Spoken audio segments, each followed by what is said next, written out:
Для всех сельхозпроизводителей с приходом весны начинается напряженная и ответственная пора – время весенних полевых работ.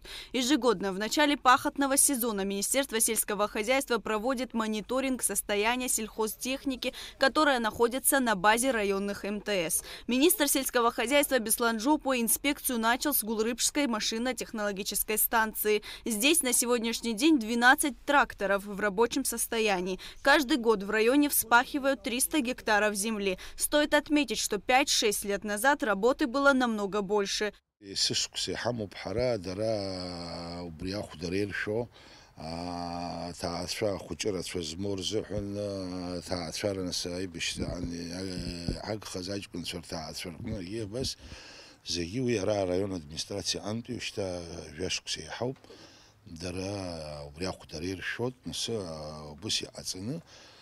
بس تخرارك وحصوت تصبخ بشيني في بجكتار عربسي أحسيت ريونا وبري ريونا براخ تصلا دراد مستعصي الخخير قلنا أخشني أحضر غصز بس بسن بجيش جكتار كناتسنا.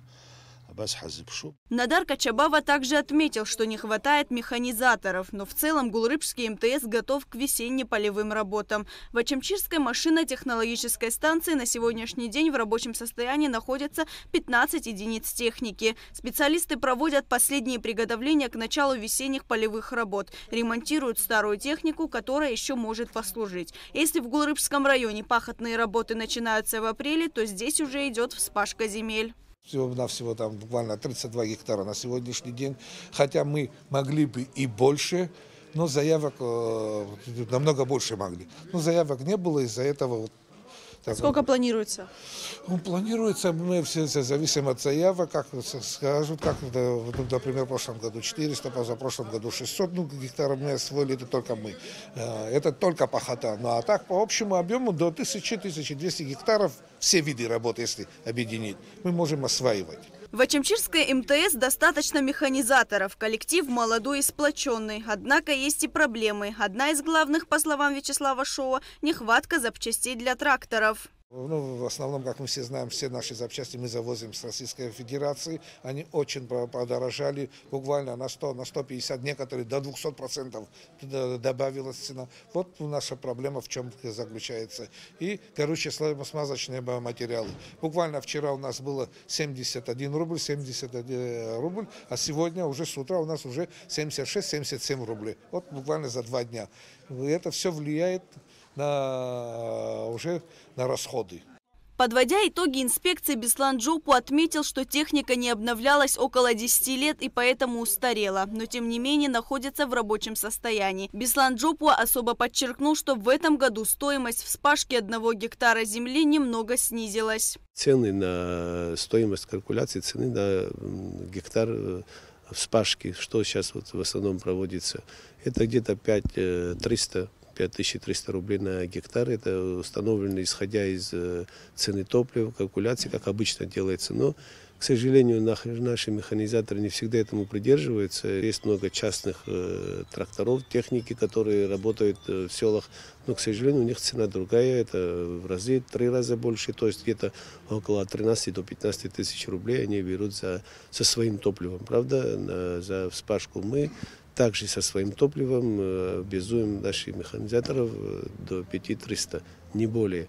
Как отметил Беслан Жопу, Министерство сельского хозяйства по мере возможностей помогает районным МТС. Для поддержания техники ежегодно выделяются определенные средства. В этом году мы где-то более 10 миллионов уже заявку сделали по их заявке, по их требованию, по просьбе самих МТСов, что им необходимо. Это в основном колеса, аккумуляторы и орудия, то есть лемехи, плуги, то, что необходимо. МТСы, как мы их называем, технологические станции, они к сожалению, не все они не рентабельны, но мы их содержим за то, чтобы регулировать хотя бы цену для крестьян. Потому как вся техника у нас в основном работает в сезон, остальное время в большинстве простаивает, нет особо таких работ сельскохозяйственных. Но мы надеемся, что сейчас уже есть тенденция инвесторов по аграрии, они все будут востребованы, и уже будет другая ситуация. Далее подготовку к весенне-полевым работам обсудили в администрации Чемчирского района, где прошло совещание с участием глав сел. Представители Минсельхоза обратились к ним с просьбой контролировать механизаторов, чтобы те придерживались установленных расценок за вспашку земли. Участники совещания также обсудили исполнение ведомственной целевой программы развития сельского хозяйства на этот год. В Чемчирском районе в рамках программы с 2021 года реализовано более 220 проектов на сумму 90 миллионов рублей. А в этом году район побил рекорды по заявкам. К сожалению, не все заявки будут рассмотрены в этом году из 258 заявок. Это не только по Чемчирскому району, по всей республике такая ситуация. Цель нашего визита – поговорить с главами сел, чтобы население с пониманием отнеслось к тому, что не располагает такими финансовыми возможностями, к сожалению, сегодня Министерство сельского хозяйства. Также хотим сказать вам, что в приоритете на участие в программе это инвалиды войны, семьи погибших.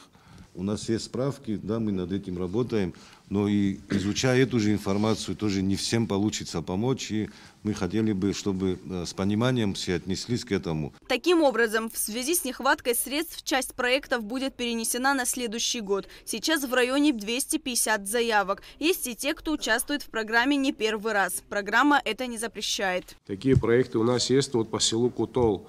В прошлом году гергиевцы получали оборудование через Минсельхоз, в этом году тоже не участвуют.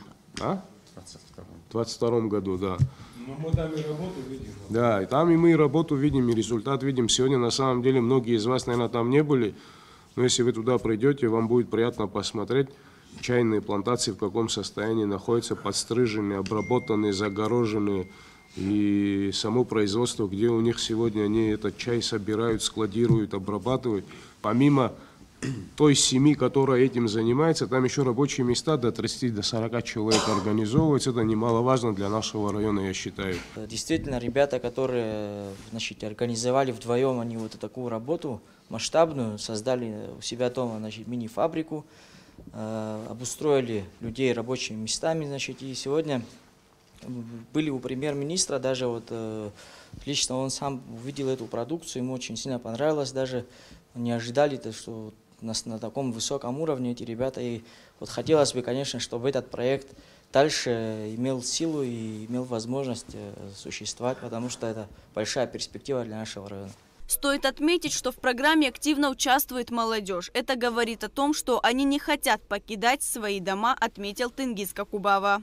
Где мы 258 документов обработали, помимо семей погибших и инвалидов войны, участников войны, есть молодые ребята, которые закончили только армию, только школу, и говорят такие слова: мы не хотим село оставлять, мы хотим в селе находиться, мы хотим вот там мандарин посадить, мы хотим... Я считаю, что таким молодым надо помочь. Главная цель Министерства сельского хозяйства – донести до сельчан то, что они не игнорируют их и готовы принимать все заявки. Однако желающих принять участие в программе больше, чем выделенных средств. Поэтому некоторые проекты придется перенести на следующий год. В завершении была отмечена необходимость более тесного взаимодействия глав сел и руководителей районных отделов Минсельхоза с Министерством сельского хозяйства страны, чтобы работа была более эффективной. Лаура Капш, Даур Гвардия, Абхазское телевидение.